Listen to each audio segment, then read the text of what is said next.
Nggak ada suaranya kok. Nggak ada suara konyol.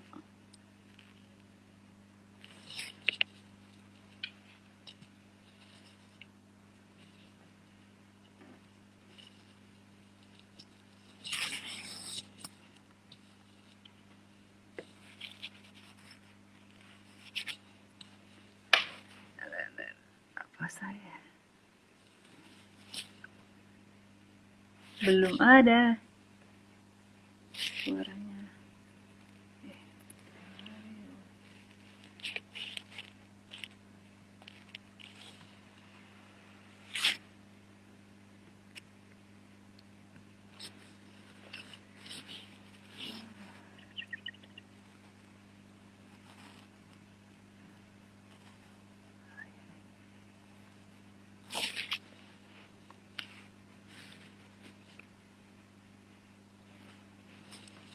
Belum ada suara. Suara saya kedengeran nggak kok? Kedengeran? Suaranya konyol nggak ada.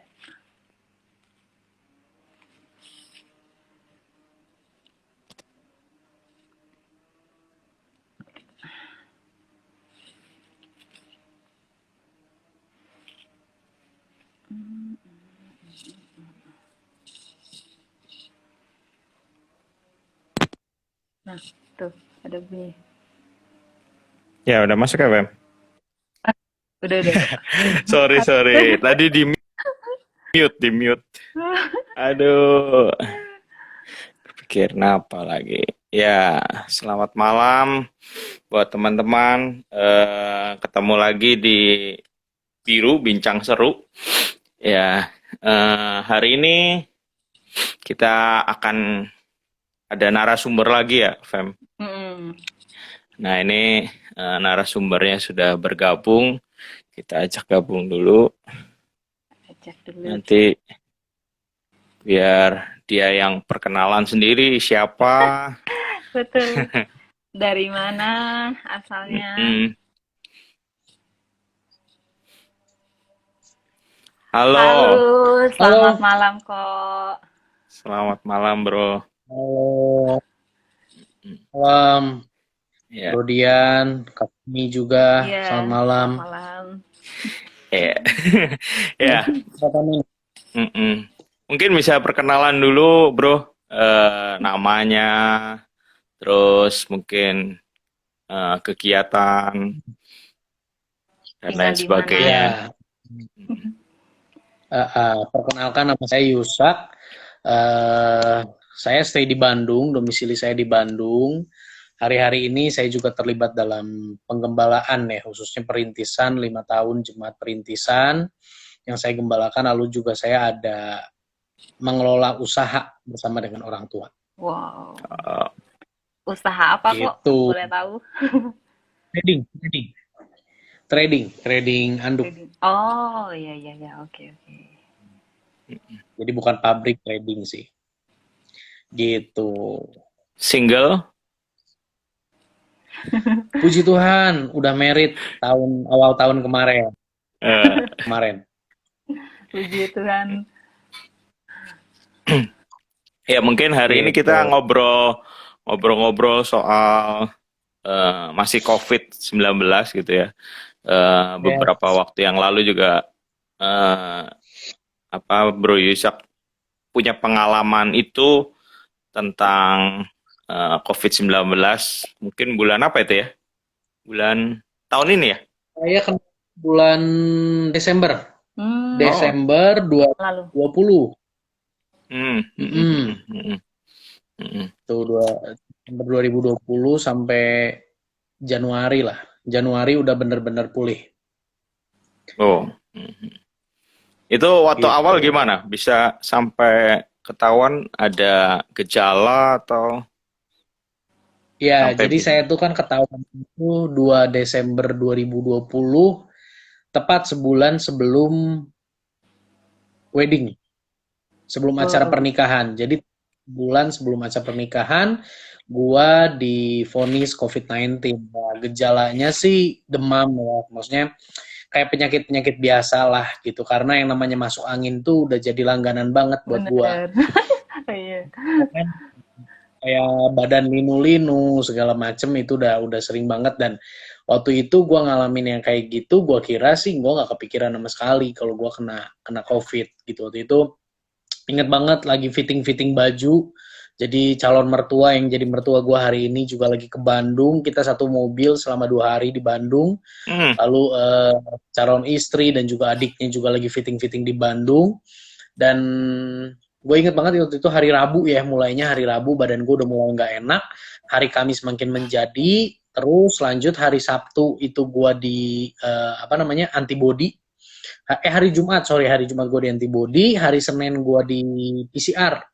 Di antibody ya negatif. Gitu. Seninnya gue PCR dan hari Rabunya gue dapat hasil positif COVID-19 gitu. Nah itu tuh setelah positif langsung dibawa ke rumah sakit atau isoman aja kok?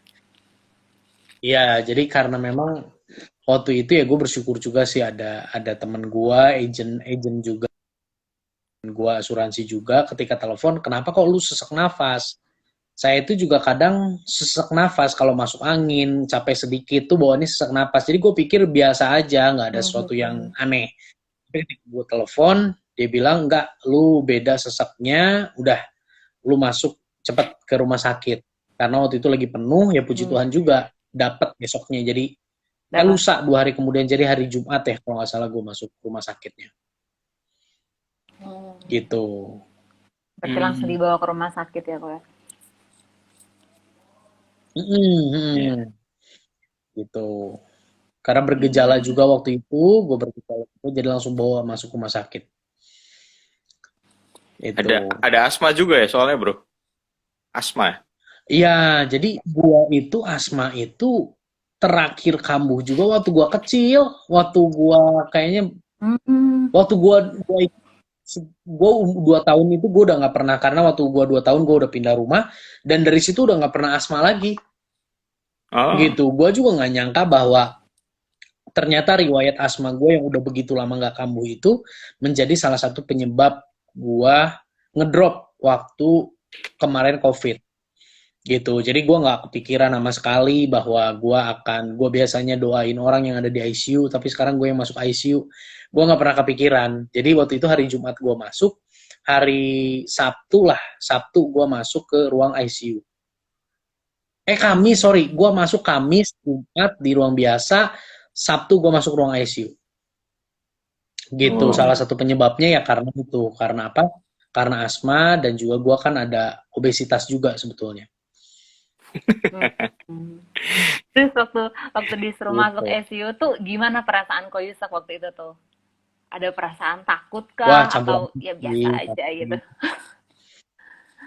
Gila, biasa aja sih. Kalau gue bisa aja sih keren banget ya. Cuman jujur waktu itu gue masuk ruang ICU itu karena saturasi gue kan ngedrop. Jadi waktu gue inget banget waktu itu Sabtu malam, sore lah sekitar jam 4 gitu.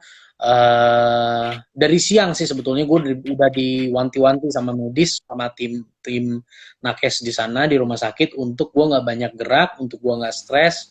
Dan uniknya tuh adalah seorang gembala sidang, gue itu sedang mempersiapkan pernikahan, gue sedang mempersiapkan acara gereja. Dia tuh tahu detail, dan ternyata nyokap gue ditanya hal itu semua. Apa yang hari ini sedang membebani. Jadi mereka kasih gue penguatan di rumah sakit itu, mereka kasih gue penguatan, tenang Pak, pasti bisa lewat. Dan udah pakai oksigen yang pakai kayak selang gitu, yang pakai selang doang.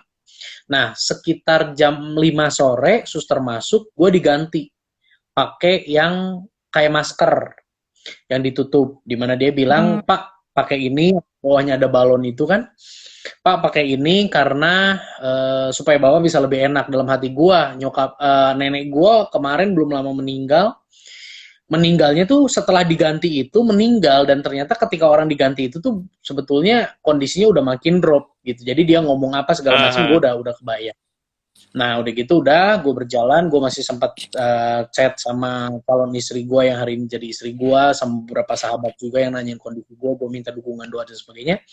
Singkat cerita, gue sekitar jam 6-an itu gue mulai suster masuk lagi dan suster naikin lagi kadar oksigennya sampai waktu itu di 15 liter gitu tekanannya yang mentok lah di situ. Nah udah gitu gue sempat ketiduran waktu itu dan gue kebangun karena gue udah nggak bisa nafas, jadi nafas gue itu cuma sampai di leher doang. Gitu, gue udah nggak bisa panggil medis, gue udah nggak bisa pencet tombol yang ada di pinggir bed gue karena itu jatuh.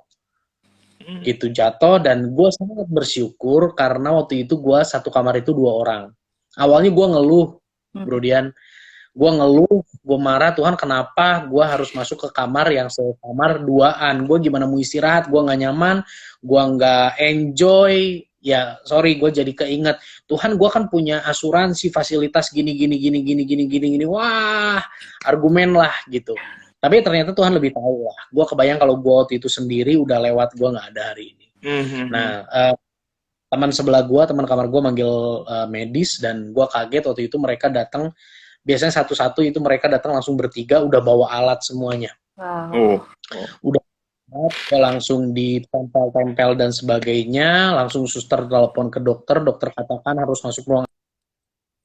Panik, gue nggak ngerti. Waktu itu gue sempet pegang handphone, gue pas gue cuma bilang bantu doa sesak napas. Nah udah, itu terakhir gue WA-an. Setelah itu gue udah nggak bisa WA, udah nggak bisa kontak siapa-siapa. Dan dokter waktu itu katakan, ruang ICU katakan penuh. Dan di situ gue ngerasa, wah ini kayaknya udah ini akhir hidup gue. Tapi nggak berapa lama dikontak lagi, ternyata ada sisa 1 bed karena pasiennya baru keluar. Gue nggak tahu pasiennya baru meninggal. Gue kagak tahu. Nah udah gitu gue langsung dibawa lah masuk ke ruang ICU. Waktu itu yang gue dengar terakhir, saturasi gue itu 84. Gitu. 84 dari normal 90. Itu yang terakhir gue dengar. Tapi ternyata setelah gue sembuh dan gue dengar ceritanya, waktu gue masuk ruang ICU itu saturasi gue tuh bukan 84, dari 84 drop ke 68. Jauh banget. Jauh banget. Normalnya kan 95 ya, 95. Jadi waktu itu bener-bener gue pas, dan ya itulah gue digeruduk langsung, satpam semua, lift semuanya udah disediain, langsung cepat masuk ke ruang ICU. Ya di situ gue juga sempat berpikir yang aneh-aneh juga ya. Wah kayaknya gue nggak sempat merit. Gue udah waktu itu di dalam hati gue berdoa, Tuhan kuatin salon gue, kuatin orang tua gue, kuatin jemaat, karena waktu itu benar-benar gue ngerasa udah nggak bisa apa-apa. Yang gue tahu cuma satu, Tuhan baik, udah gitu aja sih. Maksudnya walaupun gue udah sesak napas, gue tahu Tuhan baik, udahlah. Cuman itu yang jadi kayak sedikit membuat gue tenang. Ya. Gitu. Itu mujizat banget sih kok. Betul. Semuanya kayak udah diatur ya. Iya, benar. Jantung gua juga bengkak waktu itu, pembengkakan jantung, dan proses pembuahannya juga ya memang dokter juga katakan ya ini mujizat. Semuanya ini karena Tuhan. Dan 2 minggu sebelum gua melangsungkan pernikahan, gua boleh keluar dari rumah sakit, walaupun gua sempat isolasi mandiri lagi juga di hotel. Dan setelah itu ya prepare lagi, fitting baju terakhir, udah gitu 2 Januari gue married. Gitu. Itu saya tidak terlupakan. Luar biasa. Tidak terlupakan tuh. Keren. Iya. Iya. Apa Fem, ada pertanyaan mungkin yang pendapat dari Bro Yusak. Kalau menurut Bro Yusak, ada orang gitu ya, kalau ada YouTube-nya kali ya, kalau nggak salah FM, atau apa ya? Di yang mana nih kok? Kalau orang yang terpapar atau terkena virus tuh katanya, wah itu dosanya banyak gitu ya, orang berdosa banget. Kalau nggak salah. Kabar burung sih, kabar-kabar gitu. Kalau menurut Bro Yusak gimana tuh? Iya, kalau gua sih denger kayak begitu ya, maksudnya gini loh. Orang yang berdosa banget, lawan katanya adalah orang yang kudus banget. Ya kan? Yang menjadi pertanyaan gua, seberapa kudus orang yang bilang bahwa orang kena COVID itu berdosa banget? Gitu aja. Maksudnya dari yang gua jalanin sama sekali sih sebetulnya nggak ada apa ya, nggak ada masalah orang dosa nggak dosa apa sebagainya. Bukan, COVID tuh nggak bicara masalah itu. Dan mungkin hari-hari ini itu yang membuat orang menjadi apa ya, jadi malu mungkin ngakuin bahwa dia COVID gitu. Tapi sebenarnya enggak sih, jauh banget dari itu. Dan dari beberapa yang Tuhan percayain untuk gue layani dari orang-orang yang COVID ini, sebetulnya di balik COVID itu ada sebuah pembelajaran. Jadi kalau gue boleh bahasain, COVID itu bukan penghukuman. Tapi COVID itu adalah bisa jadi pendisiplinan. Apa sih bedanya penghukuman sama pendisiplinan yang gue renungin? Kalau misalnya penghukuman, lu langgar lalu lintas, terus lu dihukum, lu ditilang, udah. Ya kan? Udah, setelah itu udah selesai gitu. Tapi kalau misalnya namanya pendisiplinan, lu tuh didampingi ketika lu jatuh, lu didisiplin lewat masalah, lewat pergumulan, dan setelah itu tuh lu terus didampingi, dan sampai di akhirnya lu bisa menjadi satu pribadi yang baru. Gitu. Jadi yang namanya COVID bukan suatu penghukuman, bukan tapi pembelajaran, pendisiplinan. Tapi pembelajaran banget dan pengikisan sih ya menurut gue ya, pengikisan, pembentukan, karena lebih dari 5 orang yang gua kemarin mantan COVID juga, penyintas juga, ya mereka semua katakan di COVID itulah kayaknya Tuhan tuh menghancurkan apa yang selama ini menjadi benteng, menjadi tembok. Ketika gue baca firman Tuhan, gue bilang gini, Tuhan yang ini gue gak mau lakuin, yang lain gue lakuin deh, oke deh, fine. Tapi yang ini enggak. Atau ketika kita dengar firman, kita langsung ini, tuh kan lihat tuh, orang itu tuh yang kayak begitu tuh, gitu. Nah, bahasanya gini, lewat COVID itu Tuhan tuh bisa menyentuh bagian-bagian yang sebelumnya tidak tersentuh. Tidak tersentuhnya bukan karena Tuhan gak berkuasa, tapi karena kitanya keras hati, bebal. Ya Tuhan izinkan untuk masuk situ, untuk menyadarkan. Gitu sih dari gua mah melihat COVID teh. Ya, betul. Berarti COVID itu bukan suatu penghukuman, tapi pendisiplinan atau pembelajaran ya, Ko ya? Betul, betul. Oke. Terus ada lagi kok, waktu itu saya pernah melihat satu postingan di Instagram tuh dia bilang gini, bagaimana jadi anak favoritnya Tuhan sampai sekarang belum terkena COVID gitu. Jadi kan saya melihat si orang ini nih beranggapan bahwa orang yang belum terkena COVID ini adalah anak favoritnya Tuhan. Nah, gimana tuh, Kak? Ya, menanggapi hal itu sih, apa ya, yang gue pelajari dan yang Tuhan yang gue kenal adalah Tuhan yang memperlakukan istimewa orang yang dikasihinya dengan cara membentuk orang itu. Gitu. Jadi buat gue pribadi hari ini, kalau gue pernah kena COVID, itu merupakan satu hal yang menunjukkan bahwa Tuhan tuh sangat sayang sama gue. Justru karena Tuhan sayang sama gue diizinin waktu itu lewatin COVID, masuk ICU, megap-megap, nggak bisa napas. Jadi gue lebih ngerti arti oksigen yang Tuhan kasih, itu betapa berharganya. Betul. Jadi mungkin ini buat teman-teman di sini, jangan pernah berpikir bahwa kalau kita nggak kena COVID, kita tuh dipandang istimewa sama Tuhan. Kalau teman-teman nggak kena COVID, berarti Tuhan menggunakan cara lain untuk membentuk, untuk mengasah, untuk mengikis hal-hal yang nggak berkenan di hadapannya, yang ada dalam hidup lu, lewat cara itu. Dan ketika orang kena COVID, bukan berarti dia nggak diistimewain. Tapi itulah cara Tuhan membentuk gitu. Kalau dari gue sih gitu, justru coba deh bicara ya tentang tokoh-tokoh dalam firman Tuhan yang luar biasa, yang keren banget, yang aduh kayaknya disayang banget, dikhususkan banget nih sama Tuhan. Mana yang gak pernah ngalamin proses? Iya. Mana sih tokoh dalam Alkitab yang doanya dijawab Tuhan, tapi hidupnya nggak diproses, nggak ada cuy. Nah orang kadang ngelihatnya sisi jawabnya doang sama Tuhan. Wah doanya dijawab, gila ya, baru doa sekali ya Tuhan langsung jawab ya, gitu loh. Orang lihat contoh ya tentang Daud.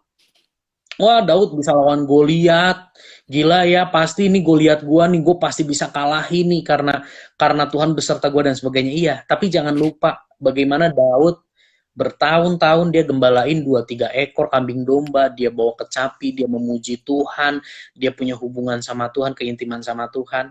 Dia direndahin tapi dia punya hati yang tulus. Yusuf, semuanya sebetulnya. Semuanya yang kita lihat di dalam Alkitab diistimewakan sama Tuhan, tapi perhatiin lebih dalam lagi kehidupannya. Bagaimana dia diproses sama Tuhan, luar biasa juga. Jadi gue nggak setuju banget sama pernyataan yang ada di Instagram itu, Feb. Wow. Iya, betul. Iya. Emang Gitu. jadi anak favorit bukan terus dimanja ya. Bukan anak Iya, manja. bener. Iya. Iya. Malah makin favorit Tuhan bentuk. Setuju banget. Wah, Gua mantap. Satu ayat tuh di Wahyu 3 ya. Tuhan bilang apa? Barang siapa ia kutegur. Ya kan? Barang Tuhan kasih, Tuhan tegur, Tuhan bentuk dia, Tuhan proses dia. Jadi kalau teman-teman hari ini ngalamin COVID, mungkin ada di sini yang lagi kena COVID, Tuhan sayang, Tuhan lagi bentuk Anda lewat COVID. Amin. Gitu. Man, setuju. Ya, keren. Ya. Nah, kalau sekarang udah divaksin berarti ya, Bro? Vaksin? Udah, minggu lalu ya kalau nggak salah baru vaksin. Pertama. Baru boleh vaksin, karena ya puji Tuhan juga antibody setelah kemarin COVID juga tinggi banget dan dalam jangka waktu yang cukup lama. Karena waktu itu kan gejalanya juga masuknya gejala berat kan. Iya, betul. Jadi antibodinya tinggi. Gitu.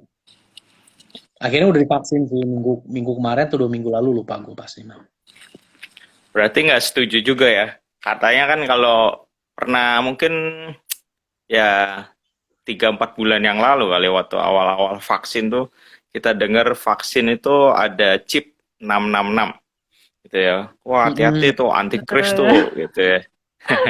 Nah, kalau menurut Bro Yusak, kalau ada statement seperti itu tanggapannya seperti apa? Mungkin ada. Ya, tentunya orang-orang punya pandangan masing-masing ya, punya konsep masing-masing gitu. Cuman gue pribadi nggak setuju.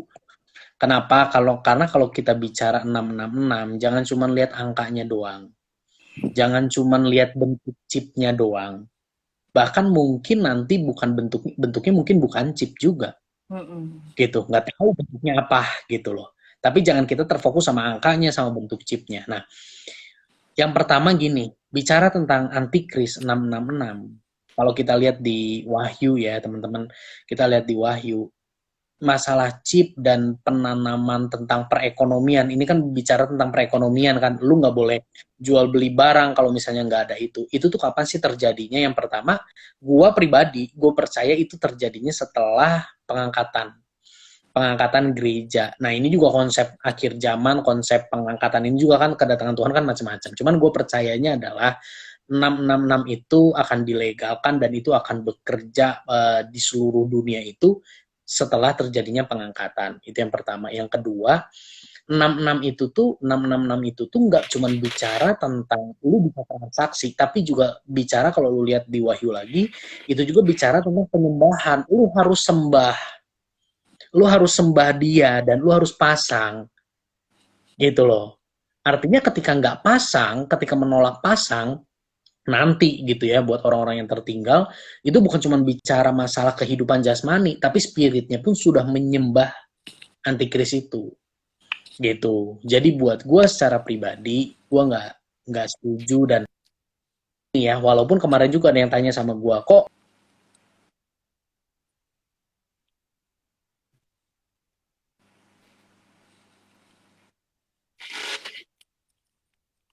konsepnya sangat mungkin menyerupai.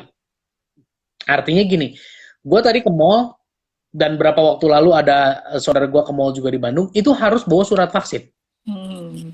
Iya, benar. Baru lu boleh vaksin. Gitu loh, baru lu boleh akses itu. Ya mungkin nanti ketika 666 itu berlangsung, mungkin ya seperti itu. Tapi bukan cuma bicara masalah akses ke satu tempat, lu nggak bisa makan dan sebagainya. Kalau sekarang, lu masih bisa pakai pakai cari yang diskonan di aplikasi, di Shopee, di mana, banyak banget diskonan. Lu nggak usah ke mall, lu nggak usah vaksin, masih it's okay. Lu masih bisa hidup, lu masih bisa beribadah, lu masih bisa menyembah Tuhan. Jadi, buat gue secara pribadi, konsepnya itu sudah mengerucut ke sana. Kalau zaman dulu kan barcode tuh, ya kan? Oh, betul. Alami yang wah barcode nih katanya 666 hitung sana hitung sini, gua sampai bingung tuh ngitungnya gimana. Ya kan? Tapi seiring berjalannya waktu hilang. Ya latah juga kali ya orang-orang Indonesia ya. Gitu wah ini dikit-dikit 666 gitu. Terus waktu itu pakai apa? Pakai e-tol juga dibilangnya itu ada chipnya juga, iktp. Wah, gitu. Jadi buat gua sih memang arahnya ke sana, cuman buat gua pribadi belum. Ya. Wow, Gitu. keren. Thank you. Ya, mungkin gue sedikit simpulin kali ya, dari pembicaraan tadi sedikit terputus-putus juga, Oke, so bahwa memang COVID-19 ini bukan masalah dosa nggak dosa, ya semua menghadapi, tinggal ada yang udah kena, ada yang belum kena, ada yang akan kena gitu, ada yang mencoba terus menerapkan apa disiplin tadi, masalah disiplin protokol kesehatan juga.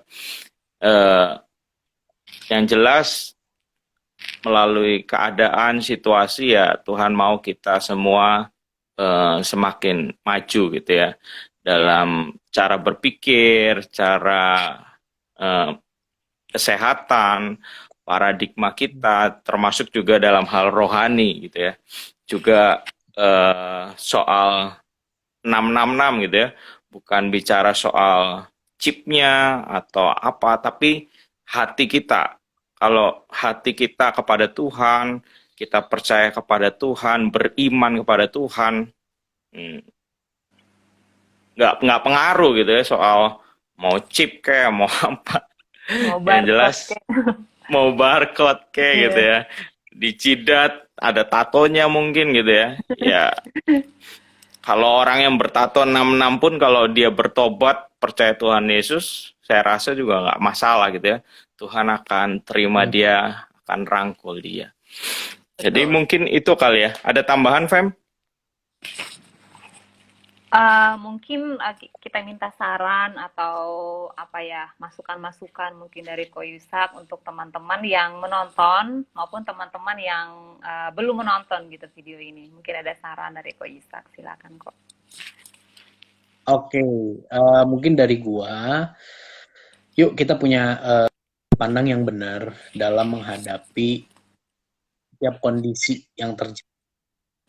Yang tadi, yang betul juga gue juga banyak dengar tentang bagaimana COVID itu bicara tentang penghukuman atau nggak COVID itu berarti disayang Tuhan dan COVID itu nggak disayang Tuhan. Nggak, bukan kayak gitu. Justru ketika kita diizinkan Tuhan masuk atau ngalamin yang namanya COVID, bersyukurlah karena di situ Tuhan mau bentuk kita. Ketika kita diizinkan untuk ngalamin masalah apapun dalam hidup kita yang kita rasa, Tuhan ini kok gelap banget, ini kok lembah banget. Justru di situ adalah momen di mana lu tuh berjumpa Tuhan yang adalah terang, yang adalah kasih, yang sanggup membangkitkan semangat lu. Gitu. Mungkin lu udah terlalu bebal, lu udah terlalu keras sama firman Tuhan, dan Tuhan mungkin pakai cara itu untuk menghancurkan kekerasan hati lu. Jadi ketika, bukan cuma COVID ya, ketika lu ngadepin masalah apapun, yuk tetap percaya bahwa Tuhan itu baik. Satu ayat yang menguatkan gue ketika gue ada di ruang ICU adalah Roma 8 ayat 39.